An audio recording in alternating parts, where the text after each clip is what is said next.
The Federation of War Mihngi local Dorbars, comprising 25 Dorbars, has called on Deputy Chief Minister in charge Home Police, Preston Tinsong, to act on a formal complaint lodged earlier with the Meghalaya Human Rights Commission against the officer in charge and police personnel of Dauki Police Station, accusing them of tying a 65-year-old man to a pole and setting dogs on him. Meanwhile, the Meghalaya Human Rights Commission (MHRC) has also taken cognizance of the allegations of abuse of power by the officials of Dauki Police Station.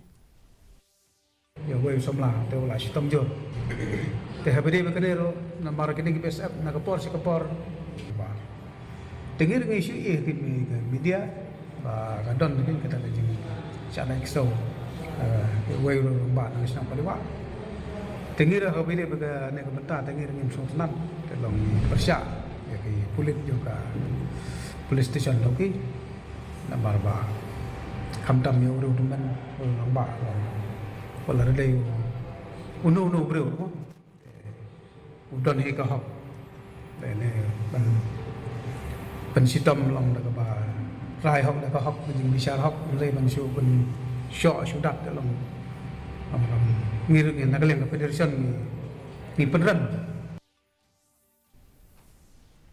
Sardar of Mauringkanang village, Peter